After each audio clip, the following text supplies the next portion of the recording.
Julian and I discovered something that might change traveling forever on the Insanity SMP. In the last video, we built a device strong enough that can completely destroy all the darkness blocks. But if we're going to want to save the SMP from all these blocks, we're going to need a lot more materials, making it almost impossible. But for now, we can destroy small patches of these blocks. This device is really useful, except there's one problem. The device's energy leaves something behind. This is what I call a red buffer cave. So what is a red buffer cave? These caves have red corrupted blocks and darkness blocks. All these caves consist of a red portal, and the darkness has to be tied into these caves in some kind of way. I'm only saying this because darkness blocks appear to be here. But there's so many unanswered questions about these caves. Like, why are the darkness blocks here? How did Julian's laser create this? And even more questions to go from that. Well, I think I have a few answers. Well, you see, back when I first joined the server, a red meteor hit the ground and exploded. This left a giant red crater. In the ground, this crater also had red corrupted parts and also left behind a portal. So from what we can tell, this meteor's energy had to create this red buffer zone. And the energy I'm talking about is whatever force is making the meteor red. And the energy this is has to be strong. We already know it can destroy darkness blocks and leave behind some marks on the server. Well, how did Julian's device do this? Well, his device used the same red energy to destroy the darkness blocks. So what we can tell is that this energy is strong enough to leave behind a buffer zone. For now, we don't got a name for this energy, but I'm sure we can come up with one. But the question we've all been waiting for, where does the portal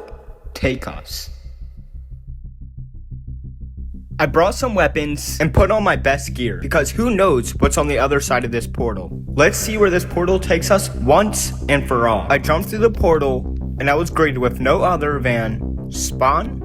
Wait, spawn? Yeah, the portal took me to a random spot on this server, which happened to be close to Gamers Republic. This means we can use the portal to quick travel around the map. But as of right now, these portals only take us to spawn and my base. And who knows how much more are out there. These portals can change the server forever. But you know what else can save my channel forever? Subscribing. I'm trying to get to 2K subscribers before next year, so subscribing would really help. But I need to find answers. So where do I look for answers if no other than the darkness's base itself? I flew up to the base and snuck around, hoping the darkness wouldn't see me. Not only is the darkness strong, but if I get caught, I won't be able to find answers. Luckily, I don't think the darkness is here, so I'm good to look around for a bit, but I must hurry just in case. I went downstairs and I looked for clues, only to find the duplicate of Icy is gone. If you didn't know, Killian and I found Icy from a different timeline, where the darkness snatched him. I have no clue what the darkness was doing with this version of Icy, but I believe since Icy is immortal and can't be killed, that the darkness was trying to steal that power, which would make the darkness impossible to get rid of. Anyways, I'm looking for answers about the red buffer zone, so I have to keep searching. Everything seemed normal and nothing has changed since the last time I've been here other than Icy being gone. But I forgot about the secret room that Killian and I found underneath the darkness's carpet. This room led to a secret cave of the darkness's old cabin that's been frozen in time. In this cave, time does not move, which means nothing can be destroyed or nothing can be rebuilt. I looked around for more clues and I found a small cave containing a blue door. I opened it up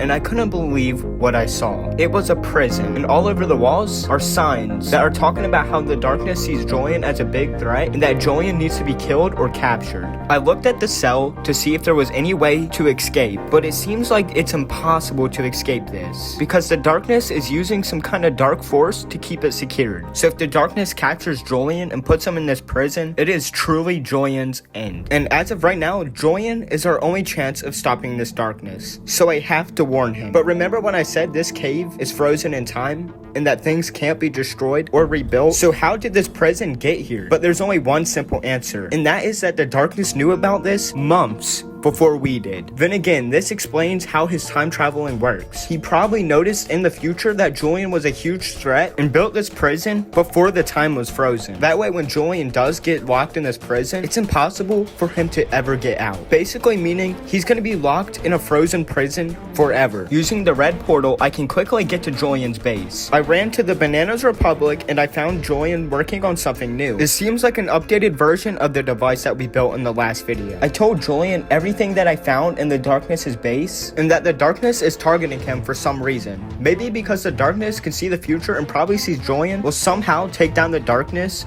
in some way. Meaning Julian is basically the key to taking down the darkness, which means we have to look beyond the future. The darkness may have an advantage, but we can always come up with a plan, because we are about to take down the darkness forever. And Julian wanted me to warn the others. If you want to see more on how we actually found the red buffer rooms, watch this video on the top left. And if you want to see more videos on the Insanity SMP, click the playlist on the bottom left. Anyways, make sure to subscribe. Thank you for watching, and I love you guys, and goodbye.